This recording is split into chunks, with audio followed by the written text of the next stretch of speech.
अकबर बीरबल की कहानी। सोने का खेत। अकबर के महल में कई कीमती सजावट की वस्तुएं थीं, लेकिन एक गुलदस्ते से अकबर को खास लगाव था। इस गुलदस्ते को अकबर हमेशा अपनी पलंग के पास रखवाते थे। एक दिन अचानक महाराज अकबर का कमरा साफ करते हुए उनके सेवक से वह गुलदस्ता टूट गया। सेवक ने घबराकर उस गुलदस्ते को तोड़ने की बहुत कोशिश की, लेकिन नाकाम रहा। हार कर उसने टूटा गुलदस्ता कूड़ेदान में फेंक दिया और दुआ करने लगा कि राजा को इस बारे में कुछ पता ना चले। कुछ देर बाद महाराज अकबर जब महल लौटे तो उन्होंने देखा कि उनका प्रिय गुलदस्ता अपनी जगह पर नहीं है। राजा ने सेवक से उस गुलदस्ते के बारे में पूछा तो सेवक डर के मारे कांपने लगा। सेवक को जल्दी में कोई अच्छा बहाना नहीं सूझा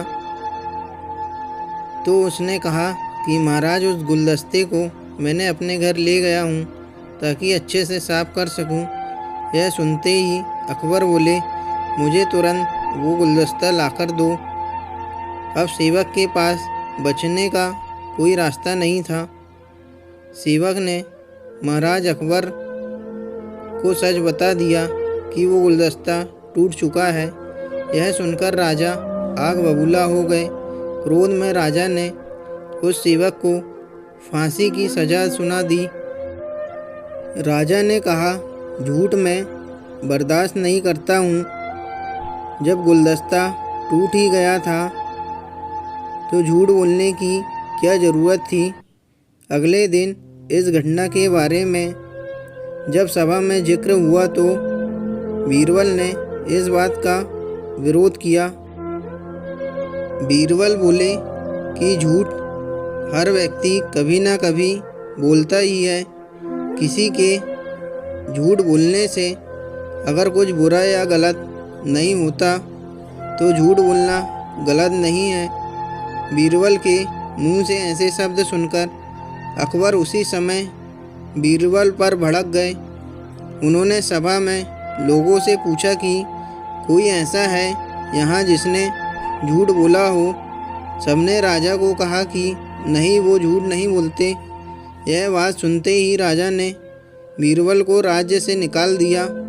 राज दरबार से निकलने के बाद बीरबल ने ठान ली कि वो इस बात को साबित करके रहेंगे कि हर व्यक्ति अपने जीवन में कभी ना कभी झूठ बोलता है। बीरबल के दिमाग में एक तरकीब आई, जिसके बाद बीरबल सीधे सुनार के पास गए।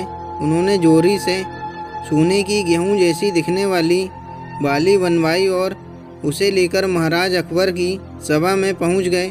अकबर ने जैसे ही बीरबल को सभा में देखा तो पूछा कि अब तुम यहाँ क्यों आए हो। बीरबल बोले, जहाँ पना आज ऐसा चमत्कार होगा जो किसी ने कभी नहीं देखा होगा। बस आपको मेरी पूरी बात सुननी होगी।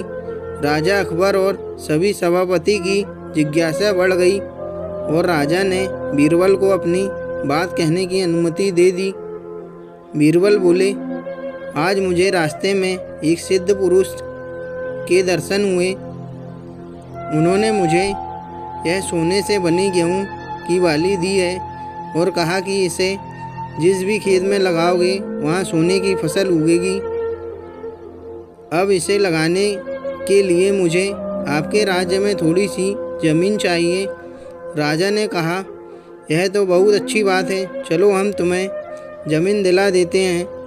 अब बीरबल कहने लगे कि मैं चाहता हूँ कि पूरा राज दरबार यह चमत्कार देखे। बीरबल की बात मानते हुए पूरा राज दरबार खेत की ओर चल पड़ा। खेत में पहुंचकर बीरबल ने कहा कि इस सोने से बनी गेहूं की बाली से फसल तभी उगेगी जब इसे ऐसा व्यक्ति लगाए जिसने जीवन में कभी झूठ ना बोला हो। बीरबल की बात सुनकर सभी राज दरबारी खामोश हो गए और कोई भी गेहूं की बाली लगाने के लिए तैयार नहीं हुआ। राजा अकबर बोले कि क्या राज दरबार में कोई ऐसा व्यक्ति नहीं है जिसने अपने जीवन में कभी झूठ ना बोला हो। सभी खामोश थे। बीरबल बोले, जहाँ पना आप ही इस बाली को खेत में रोप दीजिए। बीरबल की बात सुनकर महाराज का सिर झुक गया। उन्होंने कहा, बचपन में मैंने भी कई झूठ बोले हैं, तो मैं इसे कैसे लगा सकता हूँ। इतना कहते ही बादशाह अकबर को यह बात समझ आ गई कि बीरबल सही कह रहे थे कि इस दुनिया में कभी ना कभी सभी झूठ बोलते हैं। इस बात का एहसास होते ही अकबर उस सेवक की फांसी की सज़ा को रोक देते हैं। कहानी से सीख, बिना सोचे समझे किसी को बड़ा दंड नहीं देना चाहिए। हर काम को सोच विचार कर ही किया जाना चाहिए।